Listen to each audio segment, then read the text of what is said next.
So have you seen this thing going around social media lately, this statement? Hyderabad is the new Bangalore. Oh, yeah, I saw that. It got a lot of attention. Right. And it wasn't just anyone. K.T. Ramarao himself commented, kind of validating it, hinting Hyderabad's really stepping up. It does make you wonder about the shifts happening, doesn't it? Totally. And then you hear from people actually living there, like Shweta Kukreja. She founded Marketing Anatomy, lives in Hyderabad, and she flat out said she'd pick Hyderabad over Bangalore. Her reasons: less traffic, easier airport access, more green space, better aesthetics, and, well, the food. Can't argue with good food. Yeah. But yeah, those are all like very relatable points for anyone in the tech world. Definitely. But, we have to acknowledge Bangalore. It's been the Silicon Valley of India for ages. The numbers are just huge. Absolutely massive. A $300 billion GDP growing over 8%. More than 67,000 IT companies. Over 4 million tech employees. Yeah, and software exports topping 6,030,000 crore. That's, trillions of rupees. It's a powerhouse. It really is. An established giant. You don't just replace that overnight. Not at all. But then you keep hearing about the cracks showing. The population boom. The water crisis hitting the news. Those crazy rental prices. Oh, don't even get me started on the rent. And the traffic, of course. Legendary traffic. It feels like these issues, which have been simmering for a while, are really boiling over now. Exactly. And that's really what we wanted to dig into today. Is Hyderabad, a genuine alternative now? Is Bangalore's dominance actually under threat? Yeah. And what's really driving these changes? What are the big factors in both cities? Crucial questions, definitely. And the information we've looked at paints a pretty interesting picture. Maybe we should start with Bangalore's challenges, get a handle on what's happening there first. Okay, yeah, let's unpack that. First off, just the sheer number of people. It's exploded. Right, from what, 1.5 lakhs back in 1970? Yeah, something like that. To 1.4 crores today, 14 million. Wow, and still growing at, what, over 3% a year? 3.45%, yeah. You can see how that kind of growth puts pressure on absolutely everything. It's the root cause for so many other problems, isn't it? Like the water crisis. The city needs around 2,600 million liters of water every single day. And they're getting? About 1,450 million from the Kaveri River, maybe 650 million from groundwater. So there's a big shortfall. A huge gap. And the impact is real. Get this, 6,900 government bore wells have apparently dried up out of 14,000. Nearly half. Yeah. That's terrifying. And it connects to the lakes, too, right? Bangalore used to be the city of lakes? It was. Over 400 of them. Now reports say only about 17 are considered, good. What happened to the rest? Pollution, sewage, mining nearby just being filled in for construction projects. It's a sad story. And the green cover dropping from 68% to just 14%? That must make the water situation worse. Absolutely. Less green space means less water retention, higher runoff.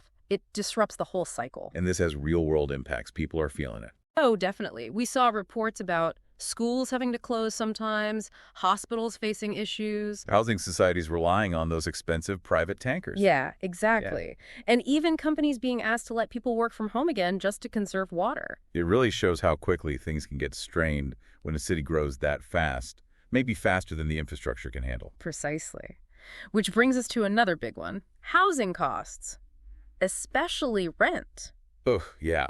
So after COVID, when everyone was working remotely, rents dropped a bit, right? They did. But then offices started calling people back in 2022. And boom, demand just shot up. Shot up is an understatement. Bloomberg reported rents doubled in the last year. Doubled. I heard it's even more expensive than Mumbai now for renting. Is that right? Apparently so in many areas, which is wild considering Mumbai's reputation. And the process of getting a place. It sounds intense. It really does. Landlords asking for resumes, LinkedIn profiles, conducting Zoom interviews for tenants. Seriously, like a job interview. Kind of. It just shows how desperate the situation is, how skewed the supply and demand has become. How is that sustainable for the tech workers who are supposed to be driving the economy there? That's the million-dollar or maybe multi-lakh question, isn't it? And then, okay, the elephant in the room. The traffic. Yes. Bangalore traffic, a topic of national conversation. That story about Sudeep 30 kilometers taking 4 hours. It sounds like hyperbole, but sadly it's believable for Bangalore. And the TomTom Index. Second most congested city in the world in 2022. Yep, up from 10th the year before. It's getting worse, not better. The average time lost, 260 hours a year. That's like, what, 11 days driving plus 5 days just stuck? Basically. An extra 2 work weeks, almost, just sitting in traffic jams. It's insane. So what are the causes? Just too many cars? That's part of it, sure. Yeah. But also, infrastructure hasn't kept pace. Roads aren't always well planned. Public transport options aren't comprehensive enough for a city that size. And maybe people not following rules so well. That probably doesn't help either, no. It's a complex mix, but the result is gridlock. And that costs time, money, productivity. It impacts everything. Okay, so Bangalore is facing some pretty serious hurdles. Population, water, rent, traffic. It's a lot. It is. And that's why the Hyderabad is the new Bangalore conversation is gaining traction. People are looking for alternatives. And Hyderabad seems to be positioning itself as just that. It got named India's most livable city by Mercer last year, right? 2023. That's a strong point in its favor, definitely. A signal about quality of life. Plus, the startup scene there seems to be really buzzing. Yeah, the numbers are interesting. Something like 15-20% of India's new startups registering in Telangana, mostly in Hyderabad. Attracting decent funding, too. And the state's IT exports have been growing steadily. Quite impressively, yeah. Around 15% annual growth over the last decade, I think. So what's Hyderabad doing differently? Is it just benefiting from Bangalore's problems, or is there more to it? It seems more proactive. Look at the Telangana government's budget for 2024. They specifically allocated 10,000 crore just for Hyderabad's development. 10,000 crore. That's serious investment.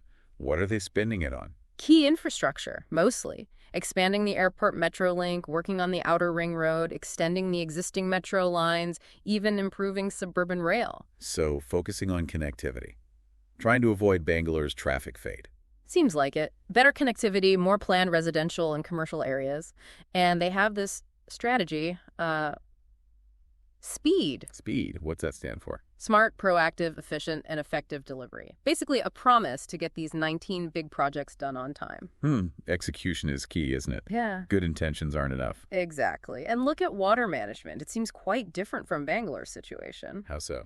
Well, they have existing reservoirs like Himayat Sagar and Usman Sagar, the Musi River, and they've been drawing water from the Singur Reservoir for emergencies since the 90s. Some more established sources, maybe. And they have future plans, too. Using Godavari water through the Kaleshwaram Lift Irrigation Project, they have reservoirs like Kandapachama Sagar. Okay. And interestingly, that one's at a higher elevation, so water can apparently flow to Hyderabad using gravity.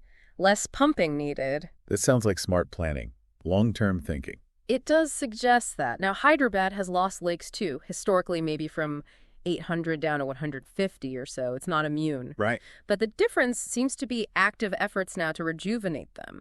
There's an authority, HYDRA, that's apparently removing encroachments. So maybe learning from others' mistakes? Maybe. What about support for businesses, especially startups? We mentioned the buzz earlier. Yeah, T-Hub is a big initiative there. It provides mentorship, funding access, networking, infrastructure. Helping thousands of startups already. Over 2,000 by 2022, apparently. And they're building T-Hub 2.0, a huge new facility aiming to help like 20,000 startups in the next 5 years. Wow, that's ambitious. Very.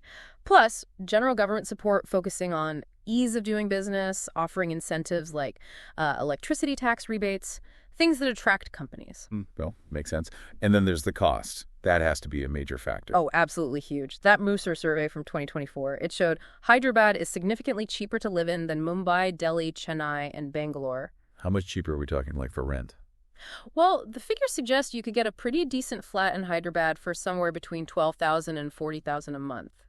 In Bangalore, it could easily be double, triple, even 4 times that in popular areas. That's a massive difference for employees. Huge. And Hyderabad already has a large IT workforce, around 9 lakhs or 900,000 in 2023. Lower living costs are a major draw for them. And for companies, too, presumably. Cheaper office space. Definitely. Lower operational costs overall. What about finding skilled people? Does Hyderabad have the talent pool? Seems so. It has a lot of educational institutions, over 350 apparently, including the University of Hyderabad, which ranks pretty well globally. So a steady stream of graduates. Right. And one more point, safety. The National Crime Records Bureau data showed Hyderabad as India's 3rd safest city, with a much lower crime rate compared to Bangalore, which actually saw a big jump in reported crimes. Okay, so SACI adds to the quality of life aspect. Exactly. It all adds up. So when you pull it all together, the sources you looked at highlighted some key advantages for Hyderabad, right? Like 9 specific points. Yeah, they really broke it down. The speed strategy for infrastructure was one big thing. T-Hub and T-Hub 2.0 for the startup ecosystem. Right. The lower cost of living, obviously. Mm. The skilled workforce coming from places like HCU. Less crime being the 3rd safest city. Government support and policies, things like TS-iPASS and their IT policy, plus the ease of doing business ranking. The general cost advantage, including real estate, superior infrastructure planning, mentioning the outer ring road and the airport again. And the availability of talent, that engineering pool, multilingual workforce. And didn't they also mention the big companies already there? Yeah, the presence of global giants, listing specific names, the whole Hyderabad cluster.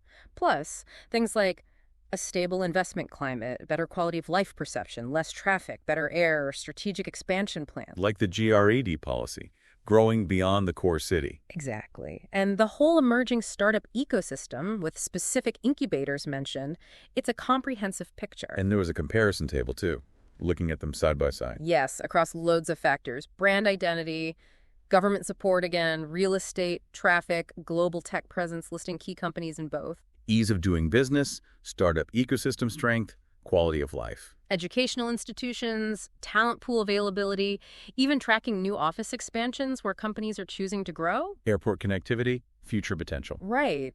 And running through that comparison, Hyderabad consistently scores well on cost, infrastructure planning, and government proactivity, while Bangalore obviously still has the stronger brand and deeper existing ecosystem, but faces those major livability challenges. So boiling it down, there were like 5 main reasons why Hyderabad might overtake Bangalore. That was the takeaway, yeah. 1, lower operational costs for businesses. 2, a focused state government that seems very pro-development. 3, more decentralized growth, trying to avoid overconcentration. 4, the infrastructure advantage, especially the planning aspect. And 5, the talent pool combined with that better perceived quality of life. Okay, that lays out a pretty strong case for Hyderabad's momentum. It does. But it's crucial to remember, as the sources also stressed, this isn't really about saying Hyderabad good, Bangalore bad. No, absolutely not. Bangalore's contribution to India's tech story is undeniable. It pioneered so much. Immense contributions. And in many ways, Bangalore's journey, its successes and its struggles, is a valuable case study for every growing city in India. True. We can learn from its tech advancements, its policy innovations. And also learn from the need to urgently address issues like congestion, water scarcity, and affordability before they become completely unmanageable. Definitely. Those problems need real solutions. And thinking bigger picture, maybe the rise of Hyderabad and potentially other hubs too, is actually a good thing for India overall. How so? Well, having more strong IT hubs spreads the load, right? It reduces the intense pressure on just 1 or 2 cities. Lessens the strain on infrastructure in any single place. Exactly. And it could boost the national IT sector even further, create more opportunities across different regions. Yeah, that makes sense. Diversification is usually healthy. So it's less about a zero-sum game and more about a broadening of India's tech landscape. Right. So as we wrap this up, thinking about Bangalore, the established giant facing these headwinds, and Hyderabad, the challenger making strategic moves, it does leave you with some big questions, doesn't it? It really does. Like, what does this shift, this rise of cities like Hyderabad, actually mean for how cities grow and economies develop in India going forward? And maybe more personally, what does it mean for the people and the businesses already in these cities or, thinking about moving to one of them? Where's the future really heading? Definitely something to think about. A lot to consider there.